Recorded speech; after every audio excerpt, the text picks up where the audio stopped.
तो सर आपने इतना कुछ किया तो मतलब आपको कैसा लगा जब पेट्रोल का रेट बढ़ा?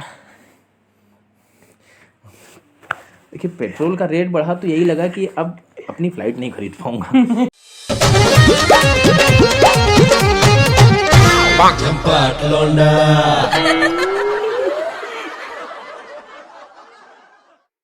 तो नमस्कार, आज झंपाट लौंडा की टीम आ चुकी है नैनी प्रयागराज में और आज हमारे साथ मौजूद हैं प्रियांशु श्रीवास्तव जी, जो कि मशहूर प्रयागराज के एंकर, एक्टर, सिंगर और भी बहुत कुछ।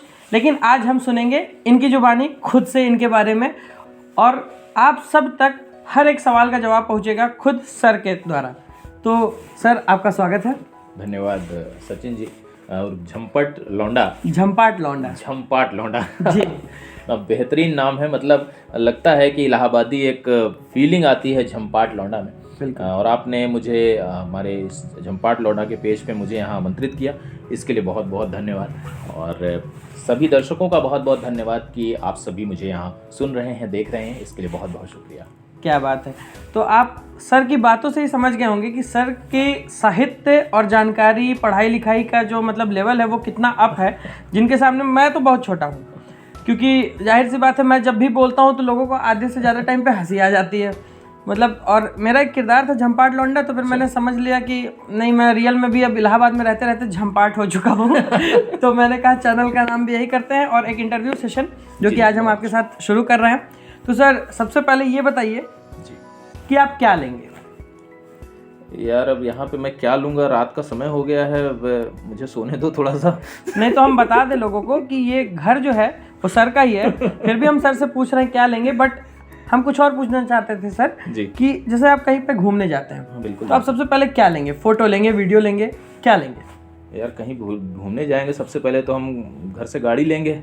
अरे वाह, क्या बात है यार बिना गाड़ी को जाएंगे नहीं भाई, इलाहाबादी आदमी हम। देखिए, इसीलिए मुझे भी अब मतलब दिक्कत सहना पड़ता है इलाहाबाद में, क्योंकि इलाहाबाद के लोग ना कभी भी जवाब देने में पीछे नहीं हटते। मतलब झंपाट लौंडा मैं हूँ, लेकिन हम जब भी किसी का इंटरव्यू ले रहे हैं जो यहाँ से मतलब प्रॉपर इलाहाबाद के हैं, उनके सामने मुझे भी लगता है डर कि मैं इंटरव्यू लेने आया हूँ कि देने आया हूँ। तो खैर सर, आपने इतना कुछ किया है। जी जी। आप अपने बारे में बताइए सबसे पहले लोगों को, और स्कूलिंग, आपकी कॉलेज लाइफ कहाँ, कैसे, क्या हुई, ये बताइए।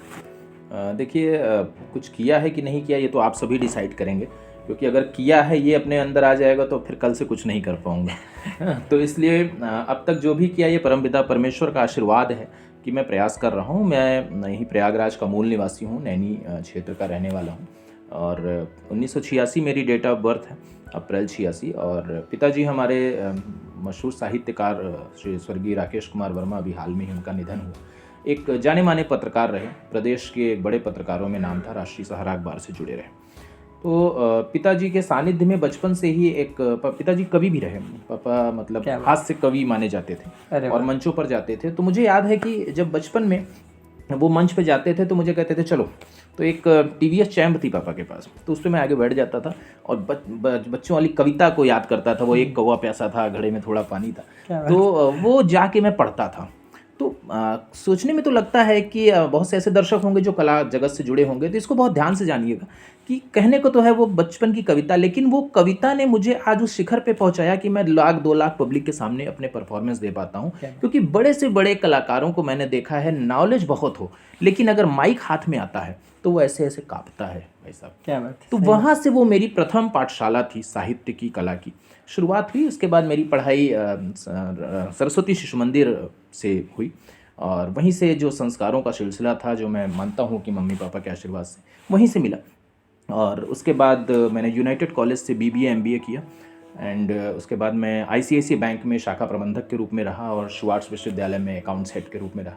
वर्तमान में मैं जिला पंचायत प्रयागराज उत्तर प्रदेश सरकार का लेखा लिपिक भी हूँ।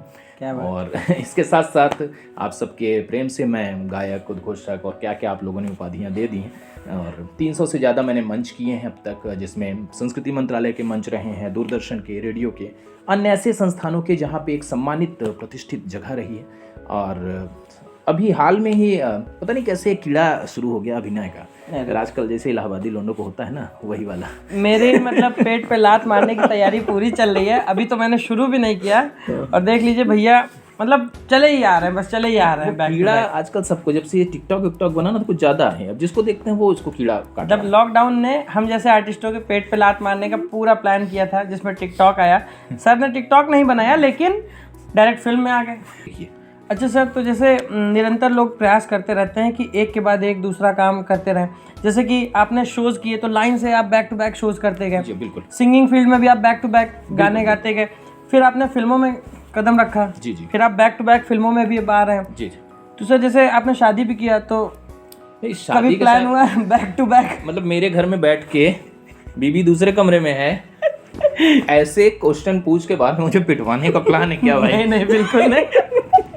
नहीं, ऐसा नहीं है। शादी बैक टू बैक मत करने की कोशिश करिएगा, क्योंकि ऐसा कलाकारों के साथ होता है अक्सर ऐसा, लेकिन वो मुंबई जाने वाले कलाकारों के साथ यहाँ रहना है, सुख सैन की 2 रोटी खाना है अगर, तो प्रेम से अपना कला का काम कीजिए, इस लौंडे के चक्कर में मत आइए, आराम से इज्जत की ज़िंदगी जीजिए, और एक लाइफ बहुत है, एक वाइफ बहुत है। अरे वाह, क्या बात है। अच्छा सर, जैसे कि आपने बताया आप 1986 में पैदा हुए, जी। तो सर ये बात कहाँ तक सच है कि आप अनिल कपूर साहब के फ़ैन हैं? क्योंकि आपकी फिटनेस का राज जो है वो कहीं ना कहीं उनसे इंस्पायर्ड लग रहा है। नहीं, देखिए फिटनेस के बारे में तो नहीं कह सकता अभी, मुझे आप 100 मीटर दौड़ा लीजिए तो मेरी फिटनेस आपको पता चलेगी। ये सब ऊपर का गेटअप है, लेकिन ये है कि अनिल कपूर साहब का फ़ैन, क्योंकि मुझे याद है बचपन में कुछ फिल्में जो याद है उसमें मिस्टर इंडिया फिल्म से मैं बहुत प्रभावित था, और उन फिल्मों को देखना, फिर राम लखन जैसी फिल्मों को देखना, तो फिटनेस तो नहीं कह सकता, लेकिन अनिल कपूर साहब एक बहुत ही बेहतरीन अदाकार थे, और उनकी अदाकारी आज भी मेरे मन मस्तिष्क में समाई हुई है। हमने आपकी फिल्म को देखा जी। तो सर आप पहले तो अपने फिल्म के बारे में बताइए कि आपने कौन सी फिल्म में काम किया और कैसे उसकी शुरुआत हुई? देखिए, फिल्म की इंडस्ट्री में जाने का मेरा कोई ऐसा प्लान नहीं था, और ना मैं अपने शीशे में जब चेहरे को देखता था तो कभी ऐसा सोच पाता था। नहीं सर, ये तो गलत फहमी है आपकी। आप वाकई में बहुत हैंडसम, मतलब फोटोज में हम लोग देखते ही हैं, जी जी। वहाँ जो लाइक करते हैं उससे ज़्यादा लाइक अब करेंगे। मतलब इनफैक्ट 2 बार लाइक कर देता मैं, लेकिन वहाँ पे डिसलाइक हो जाएगा। तो मैं इलाहाबाद में फिल्म बन रही थी हुड़दंग, बॉलीवुड की बहुत बड़ी फिल्म है, और नुसरत भरूचा जी ने उसमें फिल्म अभिनेत्री हैं उसमें, और अभी जो आपने नाम सुना होगा विक्की कौशल जी, उनके छोटे भाई हैं सनी कौशल, उसमें अभिनय किए थे। तो स्कूटर से हीरो को जाना था, और मुझे मेरा रोल था वो सिपाही का रोल था उसमें, और मुझे उसे जीप से दौड़ाना था। तो वो रोल के लिए 11 बजे से ही मुझे कपड़ा पहना दिया पुलिस का। अब मैं बैठा हूँ, ठीक, अब बीच में ये सीन था कि जो आसपास की पब्लिक थी वो मुझे सिपाही समझ रही है। तो मतलब मैं वहाँ पे रोल से ज़्यादा तो जिम्मेदारी निभा रहा था कि कोई पब्लिक ना एंट्री करे, तो वही मैंने निभाया। रात 11 बजे तक रोल नहीं आया। अब इस चीज़ को एक कलाकार को समझना पड़ेगा कि कैसे संघर्ष होता है। मैं उस वक्त की मनोदशा मैं आपके माध्यम से बताऊंगा। शायद हर 1 घंटे में अंदर से रोता था। वो मेरे जीवन का इतना अनमोल पल रहा फिल्म इंडस्ट्री का कि मुझे बहुत कुछ देकर गया। एक hierarchy, producer, director, writer, artist, junior artist में क्या सम्मान की हियरार्की होती है, किस तरह का सेटअप होता है, क्या डिसिप्लिन होता है। हम लोग तो छोटे से शॉट कर रहे हैं, बगल से सेल्फी ले लेते हैं। भाई साहब, कोई मोबाइल की फोटो नहीं ले सकता था। सही बात है, क्योंकि वो लीक ना कर लीक ना हो जाए। और वो अनुभव मुझे ऐसा देके गया कि उसके तत्काल बाद यूपी 70 एक बहुत ही अच्छी मूवी बहुत जल्द मेरी आने वाली है, वो यहाँ शूट हो रही थी और मुझे चांस मिला। वहाँ पे ट्रांसपोर्टर मल्होत्रा का किरदार था, उसमें मैंने अच्छा अभिनय किया और हमारे डायरेक्टर अजीत विश्वकर्मा जी ने मुझे रोल दिया। और उसके बाद एक भोजपुरी फिल्म। मैं सच बताऊँ, मैं जीवन में भोजपुरी गाने बजते थे तो मैं बंद करा देता था। और आज मैं भोजपुरिया में दम बाका एक ऐसा कलाकार हूँ कि फिल्म की शुरुआत होते ही मैं ही दिखता हूँ। एक वाकया हुआ मेरे साथ, मुझे कोई शर्म नहीं बताने में। जब फर्स्ट एंट्री थी और डायरेक्टर ने उधर से सीन, लाइट, कैमरा, एक्शन बोला, तो मुझे सच में एक्शन बहुत पता नहीं होता। मैं एक्शन से पहले एंट्री कर गया। तो उधर से बोला, क्या आता है भाई आपको?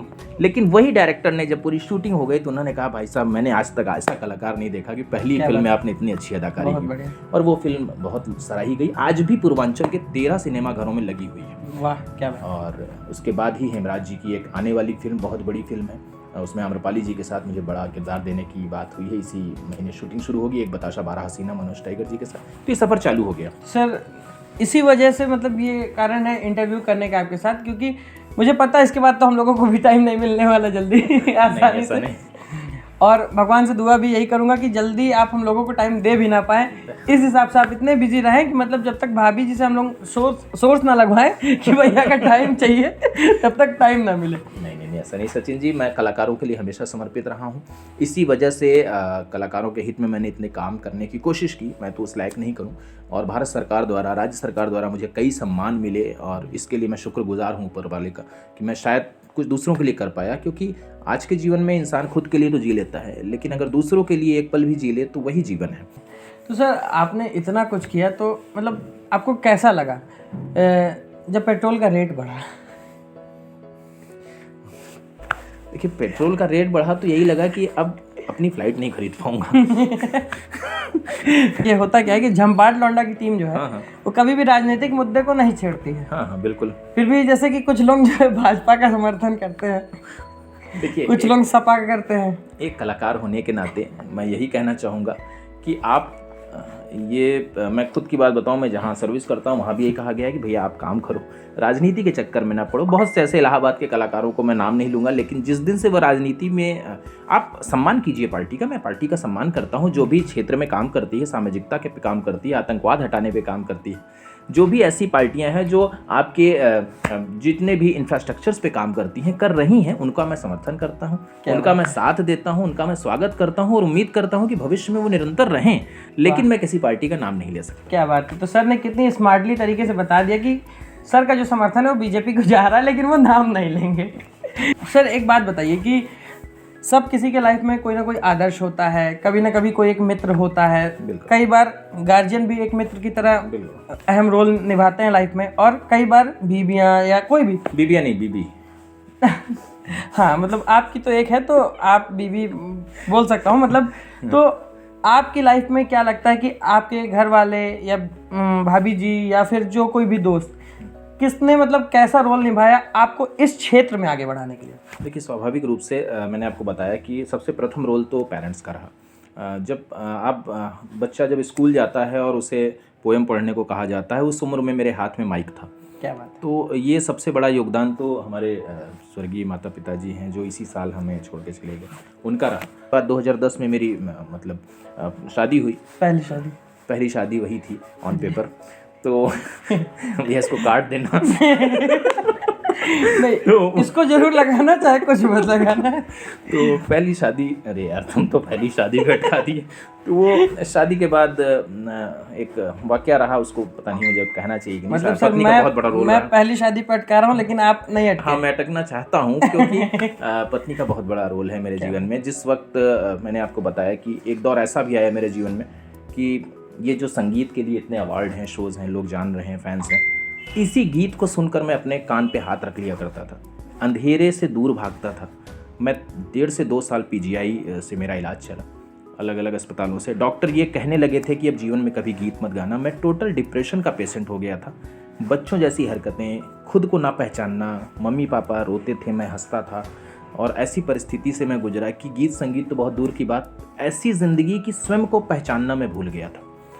उस दौर में मेरी पत्नी, मतलब शादी के बाद पत्नी ने संभाला मुझे। आपकी गायकी, ओके, और बिना गाना सुने तो ये इंटरव्यू सेशन ही अधूरा है। बिल्कुल बिल्कुल। तो सर पहले तो आप वो गाना सुनाइए जो आप कॉलेज के दिनों में गाया करते थे। कॉलेज के दिनों में गाया करते थे? देखिए, आप किनके फैन थे? देखिए, मैंने शुरू से कुमार शानू जी के गीत गाए हैं, और कुमार शानू जी का गीत, एक गीत मतलब ज़्यादा जाना जाता था। जितनी भी गर्लफ्रेंड, कट कर दीजिए, जितनी भी गर्लफ्रेंडें हुआ करती थी, मीन्स जो भी फ्रेंड्स होती थी, वो यही सुनना चाहती थी, भाई ये कॉलेज के दिन की बात है, बेबी ध्यान दीजिए ना दीजिए। तो एक गीत था, तू मेरी ज़िंदगी है, आशिकी फिल्म का, वो मैं करता था। और जो मेरी वास्तविक पहचान बाद में मिली, वो गायकी तो थी ही। हमारे आदर्श रहे श्री कुमार विश्वास जी, और कुमार विश्वास जी से मेरा सौभाग्य रहा, एक बार मेरी मुलाकात भी हो पाई। तो उनका जो पंक्तियां होती थी, कोई दीवाना कहता है, इसी ने मुझे प्रदेश स्तर पे पहचान दिलाई। आज भी मैं जब मंच पे जाता हूं तो इन्हीं पंक्तियों के लिए मुझे बुलाया जाता है कि लाख में गीत गा दूं, लेकिन भैया इस 4 पंक्तियों को जरूर गाइए। सर ये 4 पंक्तियां हम भी सुनना चाहेंगे ना। ये तो कॉपीराइट है कुमार विश्वास जी का, क्षमा चाहते हैं, लेकिन मैं उनके चरणों में समर्पित करता हूँ। कुमार विश्वास सर मतलब स्पेशली हम लोगों को तो कॉपीराइट नहीं देने वाले, लेकिन मैं क्रेडिट देता हूँ, और उनका मैं शिष्य हूँ, तो इसलिए इसलिए मैं उनके चरणों में तो सर समर्पित बिल्कुल करता वो हूं। 4 पंक्तियां और उसके बाद सर कुमार शानू जी के गीत बिल्कुल। बिल्कुल सुनेंगे।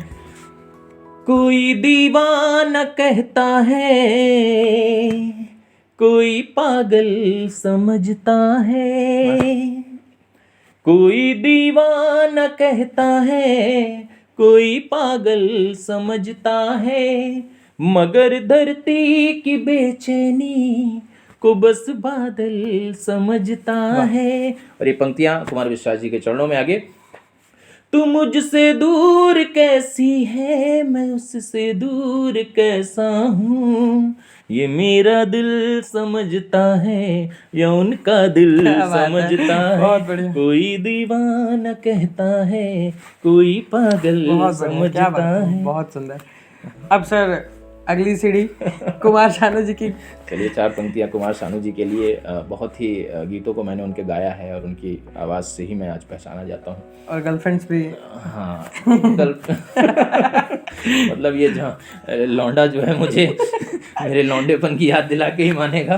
सर लौंडा बोली ना, झंपाट भी बोल दीजिए, प्रमोशन भैया, मेरा भी होता भैया है। ये झंपाट लौंडा इलाहाबाद के सारे लौंडों को रिप्रेजेंट कर रहा है। सारे लौंडों से भैया बहुत गुजारिश है कि इनके पेज को खूब ढेर सारा नहीं होगा, शेयर करिए तो ढेर सारा भी होगा, लाइक करिए, सब्सक्राइब करिए, फॉलो करिए। बहुत ही मस्त अदाकार भी हैं, अदाकार है और कंफर्म है। और बहुत ही अच्छे लेखक भी हैं, बहुत ही अच्छी स्क्रिप्ट लिखते हैं, बहुत ही अच्छे इंसान हैं, तो इनको प्रमोट जरूर करिए।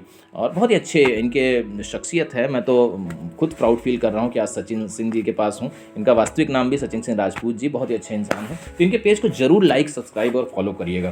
तो सर ने 100 रुपये में बहुत ज़्यादा तारीफ किया मेरा। और मतलब मेरे रेट को क्यों डिस्क्लोज कर रहे हो भाई? नहीं मतलब सर ने बोला था कि 100 में मैं ज़्यादा कर दूंगा, तुम 500 देना, लेकिन मैं 500 देता हूँ, मेरा भी ज़्यादा करते रहना। तो सर हम लोग ये तारीफ का सिलसिला मेंटेन रखेंगे एकदम। बिल्कुल, मतलब बिल्कुल, मैं आपके, बिल्कुल। आप मेरी करते रहेंगे बिल्कुल, एकदम, 10-10 रुपए सेल्फ बढ़ाएंगे। प्रमोशन चलता रहेगा। और सर ऐसे प्रमोशन होगा ना तो सर मैं बार बार इंटरव्यू लेने आऊँगा अभी। तो सर कुमार शानू जी की बिल्कुल 4 पंक्तियाँ कुमार शानू जी के लिए। तू मेरी जिंदगी है, तू मेरी हर खुशी है, तू ही प्यार, तू ही चाहत, तू ही आशिकी है, तू मेरी जिंदगी है, तू मेरी हर खुशी है। क्या बात है। सर ने इतना खूबसूरत गाया कि मतलब मुझे भी मन कर रहा है गायकी करने का, लेकिन मैं अगर गायकी कर दिया तो ये इंटरव्यू सेशन यहीं एंड हो जाएगा। इस धंधे पे लात ना मारिए, आप एक्टिंग में आ ही चुके हैं। नहीं सर, मतलब आप अब एक्टिंग में आ रहे तो मुझे भी कहीं ना कहीं तो घुसना पड़ेगा ना। लेकिन सर मुझे देखिए, ये भरोसा है है। इलाहाबादी लौंडा, हम हैं इलाहाबादी। हमारी बातें ऐसे ही बकैती होती रहेगी, आप लोग भी बकैती करते हुए पेज को लाइक और फॉलो जरूर करते रहिएगा। क्या बात नहीं तो मजा नहीं आएगा। देखा प्रमोशन। तो सर ये तो रही बात कॉलेज लाइफ की। जी। सर शादी होने के बाद कोई ऐसा गाना जो पहली बार आपने भाभी जी को सुनाया हो? शादी होने के बाद असल में शादी के हादसों को याद रखना बड़ा मुश्किल रहता है, लेकिन अब भाई वीडियो बीबी भी देखेगी तो ज़रूरी है कुछ।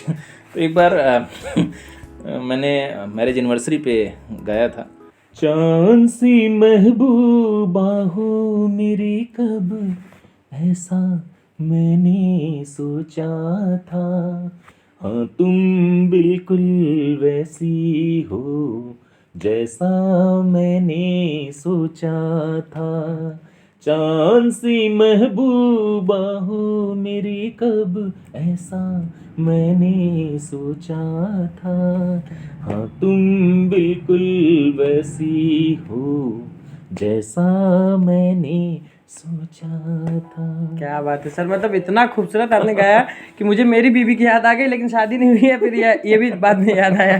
खैर मेरे साथ हुआ था एक बार कि मेरी जो ये मूवी थी इसमें मुझे मेरी सीन थी मरने की, और मेरी आदत नहीं शांत रहने की। अब सर मरने की भी आदत नहीं है। मरने की भी नॉर्मली पहली बार मरा था तो मैं बताऊं कि अब पहले बताए होते तो मैं 2-3 बार प्रैक्टिस करके जाता भाई मरने की। हाँ, रसूलाबाद दारागंज हो लेता। लेकिन उधर मैं जब पहुंचा वहाँ पे, एक तो भीड़ बहुत ज़्यादा, ऊपर से उससे पहले जो मेरा सीन उन्होंने कराया था, उस सीन में क्या था कि फड़ुआ लेके मुझे, मतलब आप अगर फिल्म देखेंगे तो मतलब किसानी कर रहा हूँ मैं, तो उसमें 4-5 बार टेक हुआ था। तो मैं इतना दौड़ लिया था, मैं हाफ रहा था कुत्ते की तरह। तो मैं एग्जैक्टली बताऊँ, फिर अगला सीन लगा तो उन्होंने कहा कि ऐसा हुआ, संजय पांडे जी आए और उन्होंने मेरे को चक्कू मारा। एक तो चक्कू देख के मेरी हालत खराब, भाई साहब इतना चक्कू। मैंने धीरे से संजय पांडे जी कानों में, मैंने कहा भैया घबरा रहे हो? हमने कहा भैया डर लगा। क्या टेंशन ना लो, मैंने 300-400 को मार दिया है, तुम टेंशन मत लो। तो कॉन्फिडेंस आया। अब भाई चक्कू लगना, और उसके बाद उन्होंने बोला कम से कम भाई साहब 1.5 मिनट आप मरे रहना। आप सांस एक फूल रही हो तो एक्स्ट्रा आ रही है। आप उस सांस को कंट्रोल करना, हंसी को कंट्रोल करना, और वो 1.5 मिनट मरे रहना। मुझे तो थोड़ी देर में लगा कि मैं स्वर्गलोक एक बार घूम के चला आया। साथ बात करके बहुत ही ज़्यादा अच्छा लगा। शुक्रिया। और सर एक बार व्यूअर्स को कह दीजिए कि चैनल को सब्सक्राइब कर दें। देखिए भैया, जिस चीज़ का पेमेंट मिला है ये काम बार बार मैं बता रहा हूँ। आप नहीं, बहुत अच्छे, इनका इंटरव्यू लेने का अंदाज़ बहुत अच्छा लगा, और बहुत ही अच्छे ये रचनाकार भी हैं। इनके प्रोफाइल में आप जाके देखेंगे तो हंसी मजाक अलग चीज़ है, क्योंकि इलाहाबादी हैं, बकैती है, लौंडा है, तो थोड़ा तो मस्ती होगी। लेकिन ये सचिन सिंह राजपूत एक आम नाम नहीं है। ये एक ऐसी शख्सियत है जिनके पास तमाम ऐसी साहित्य, रचनात्मक, कलात्मक, संगीतात्मक चीज़ों का एक समावेश है। ये संगम है, और संगम नगरी के एक ऐसे कलाकार के बीच मैं बैठा हूँ, ये मेरे लिए सौभाग्य की बात है। आप सभी दर्शकों से अनुरोध है, इस पेज को झंपाट लौंडा को ज़रूर लाइक करें, सब्सक्राइब करें, फॉलो करें। तब तक के लिए शब्बा खैर, शुक्रिया, गुड नाइट। नमस्कार।